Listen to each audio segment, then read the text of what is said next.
चलो बच्चों, class start करते हैं। आज की इस क्लास में हम लोग लैग्रैंज लीनियर पार्शियल डिफरेंशियल इक्वेशन पढ़ेंगे। ठीक है, एक सिंपल सा क्वेश्चन उठाऊंगा मैं, जिसके हेल्प से आप लोगों में वर्किंग रूल भी समझाता रहूंगा। ठीक है, अगर स्पेशली मैंने वर्किंग रूल पहले बता दिया फिर क्वेश्चन कराऊंगा तो थोड़ा सा अटपटा सा लगेगा और आप लोगों को हो सकता है समझ में भी ना आए। ठीक है, तो मेरा एक्सपीरियंस कहता है कि एक छोटा सा क्वेश्चन लेते हैं और वर्किंग रूल को समझते हुए चलते हैं। ठीक है, लेकिन उससे पहले आपको स्टैंडर्ड फॉर्म जानना बहुत जरूरी है। ठीक है, जो पार्शियल डिफरेंशियल इक्वेशन का जो स्टैंडर्ड फॉर्म है उसको जानना बहुत जरूरी है, वो मैं पहले बता देता हूँ आपको। ठीक है, that is capital P small P plus capital Q small Q equals to R होता है। ठीक है, इसमें जो आपका स्मॉल पी है ना, वो मैंने ऑलरेडी बता रखा है आप लोगों को, del z upon del x होता है, और आपका जो स्मॉल क्यू है वो होता है del z upon del Y.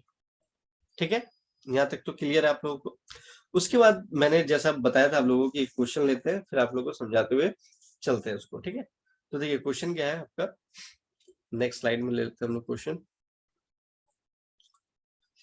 Question है आपका x small P plus y small Q equals to 3z। ठीक है, तो सबसे पहला स्टेप आपको ये करना है कि जो स्टैंडर्ड फॉर्म हम लोग लिखे थे उसको कंपेयर करके p q and r find out कर लेना है। ठीक है, पहला स्टेप तो आपका यही है, वर्किंग रूल यही कहता है। तो सबसे पहले स्टैंडर्ड फॉर्म आप लोग लिख लो यहाँ पे। स्टैंडर्ड फॉर्म क्या है? स्टैंडर्ड फॉर्म है आपका capital P small P plus capital Q small Q equals to R. तो जैसे हम लोग इसको इससे कंपेयर कर रहे हैं, जो गिवन क्वेश्चन दिया हुआ है कंपेयर करते हैं, तो वहां से हम लोग फाइंड आउट कर पाते हैं कि भैया कैपिटल पी जो है वो एक्स है। ठीक है, कैपिटल क्यू जो है वो वाई है, और फिर आर जो है वो 3z है। ये आपका पहला वर्किंग रूल है। दूसरा वर्किंग रूल है, जब अगर ये फाइंड आउट हो गया तो आपको ऑक्सिलरी इक्वेशन लिखना है। तो ये ऑक्सिलरी इक्वेशन होता क्या है वो बताता हूं मैं। ऑक्सिलरी इक्वेशन आपको लिखना है। तो ऑक्सिलरी इक्वेशन क्या होता है आपका, dx upon P equals to dy upon Q equals to dz upon R. ठीक है, तो बस बेसिकली आपने पी क्यू आर का वैल्यू फाइंड आउट कर लिया, यहाँ पे पुट कर दो। तो dx अपॉन क्या हो जाएगा x equals to dy upon क्या हो जाएगा y, उसके बाद dz अपॉन क्या हो जाएगा 3z। ठीक है, इसको इक्वेशन नंबर 2 नाम दे दो, और इक्वेशन नंबर 1 हम लोग नाम दे देते हैं इसको। ये क्वेश्चन जो था उसको इक्वेशन नंबर 1 नाम दे देते हैं। ठीक है, अब देखो इसके बाद आप लोगों को करना क्या है। अब आप लोगों को ग्रुपिंग, अब देखो जो थर्ड स्टेप है, पहला स्टेप आपने क्या करा, कंपेयर करके पी क्यू एंड आर की वैल्यू फाइंड आउट कर ली, ये पहला वर्किंग रूल है। दूसरा वर्किंग रूल है क्या, ऑक्सिलरी इक्वेशन लिख करके आपको, ऑक्सिलरी इक्वेशन लिख करके आपको पी क्यू आर की वैल्यू यहाँ पे पुट कर देनी है। ठीक है, ये तो हो गया। अब आपका जो थर्ड स्टेप है वहां पे क्या है कि ऑक्सिलरी इक्वेशन को सॉल्व करना। ये जो ऑक्सिलरी इक्वेशन आपने लिखा है ना, इसको सॉल्व करना। अब इसे सॉल्व करने के लिए हमारे पास चार मेथड है। पहला मेथड है ग्रुपिंग मेथड, जो सबसे इजी है और मोस्ट पॉपुलर है। ठीक है, जिसको वेरिएबल सेपरेबल मेथड भी बोला जाता है। दूसरा मेथड है मेथड ऑफ मल्टीप्लायर्स। ये जो मैं बोल रहा हूँ ना, आप लोग नोट डाउन कर लेना। अगर किसी को, अगर कोई बच्चा नोट डाउन नहीं कर रहा है, सिंपली व्हाट्सअप करना, मेरा हैंड रिटेन नोट्स मिल जाएगा आप लोग को। तो ऑक्सिलरी इक्वेशन को सॉल्व करने के लिए हमारे पास चार मेथड है। पहला मेथड लिखिए ग्रुपिंग मेथड। दूसरा, ग्रुपिंग मेथड को भी बोलते हैं वेरिएबल सेपरेबल मेथड। दूसरा जो मेथड है that is the method of multipliers. Third जो है that is the combination of 1 and 2, मतलब ग्रुपिंग मेथड एंड मल्टीप्लायर्स दोनों का मिक्सअप करके एक मेथड है। और fourth that is the substitution method. तो इस क्वेश्चन के लिए अब तुम्हारे मन में क्वेश्चन आएगा कि सर इस क्वेश्चन के लिए आप कौन सा मेथड यूज करने जा रहे हैं। तो इस क्वेश्चन के लिए मैं सबसे पहला मेथड ही यूज करने जा रहा हूँ, that is the grouping method. ठीक है, तो ऑक्सिलरी क्वेश्चन को सॉल्व करने के लिए हम यहाँ पे यूज कर रहे हैं ग्रुपिंग मेथड। अब ये ग्रुपिंग मेथड होता क्या है, ठीक है, मैं सारे मेथड पे क्वेश्चन कराऊंगा, टेंशन लेने वाली बात नहीं है। ठीक है, ग्रुपिंग मेथड ये होता है कि हमारे पास तीन अलग अलग चीजें दी गई है, तो हम क्या कर सकते हैं, इसका इसका ग्रुप बना ले एक बार, इसका इसका ग्रुप बना ले, इसका इसका ग्रुप बना ले, आप किसी का भी ग्रुप बना सकते हो और सिंपली उसको सॉल्व करना है ग्रुप ग्रुप बना के, ठीक है। तो मैंने ग्रुप बना लिया पहला, इसी इसी ये इसका ग्रुप बना लिया, dx upon x equals to dy upon y।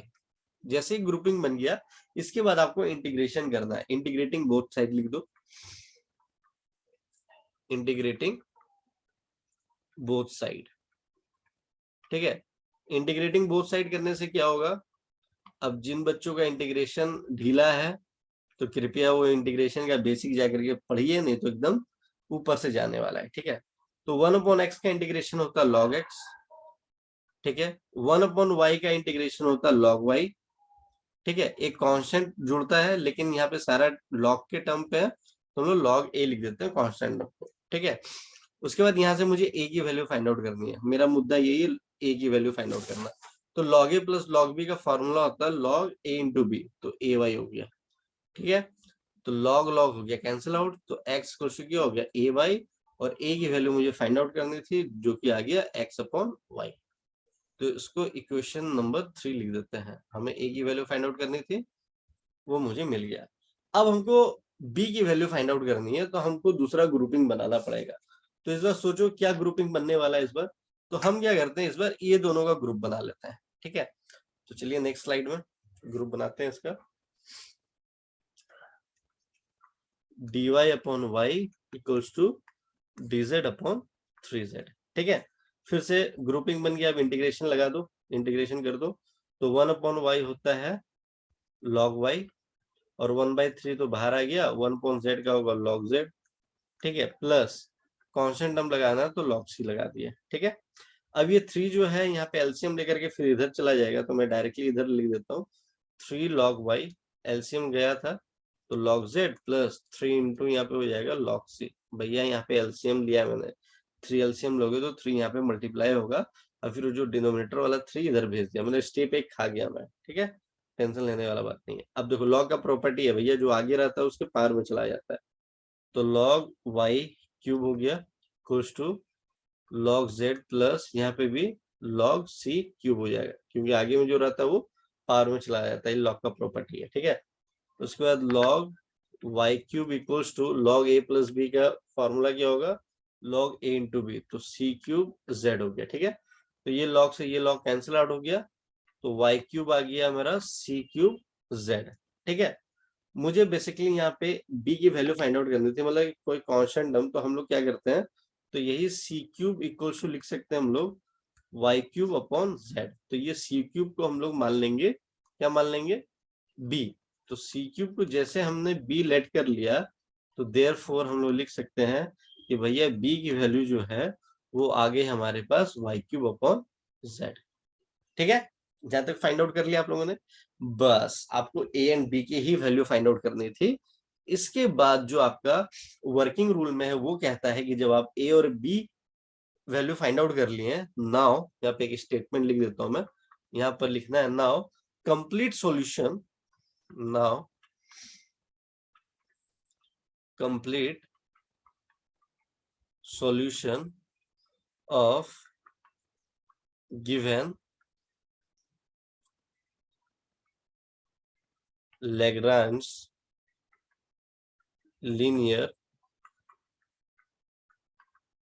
partial differential equation is written as, ठीक है। कैसे रिटर्न होता है ये, f of a comma b equals to 0। तो भैया a क्या था, a देखिए क्या फाइंड आउट किया था हम लोगों ने, a फाइंड आउट किया था x अपॉन y, तो यहाँ पे लिख दो x upon y comma b क्या है हमारा y cube upon z equals to 0, ठीक है। ये हो गया फाइनल आंसर। अगर तुम यहां तक लिखते हो तो ऐसे भी लिख सकते हो, या एक और तरीके से इस आंसर को लिख सकते हो, क्या है, that is b equals to f of a, या अब b equals to f of a हो गया और a इक्वल्स हो जाएगा f ऑफ b, ठीक है। तो b की वैल्यू डायरेक्टली लिख दो, यहाँ पे जो आया है y cube upon z equals to f of a क्या है मेरा x अपॉन y, ठीक है। उसके बाद a क्या है हमारे पास, a है मेरा x upon y equals to f of b क्या है मेरा y cube upon z, that is the final answer. अब तुम बोलोगे सर ये जो फॉर्मेट आपने लिखा है और फिर ये वाला जो फॉर्मेट है सर, ठीक है, वो क्या वेरी करेगा? एकदम वेरी नहीं करेगा। ये आपका वर्किंग रूल का मेथड है, ठीक है। आपको ये लर्न करना पड़ेगा कि फाइनली आपको इस तरीके से रिप्रेजेंट करना है, ठीक है ना, क्योंकि ये वर्किंग रूल में दिया गया है। That's why we are going to find out the value of A and B की वैल्यू फाइंड आउट हो गई और उसको हम लोग इस तरीके से लिख सकते हैं। देखो तुम ऐसे भी डायरेक्टली यहाँ तक भी आंसर लिख करके आओगे, कोई हर्जा नहीं है, बट बुक में ये मेथड भी लिखा हुआ है आंसरिंग करने का, तो मैंने वो भी बता दिया यहाँ पे, ठीक है। चलिए मिलते हैं नेक्स्ट क्लास में with new question, with new different method. इस बार ग्रुपिंग मेथड कराया, फिर नेक्स्ट वीडियो लेक्चर में कोई और मेथड करवा दूंगा, ठीक है। मिलते हैं नेक्स्ट क्लास में। Till then bye bye, take care.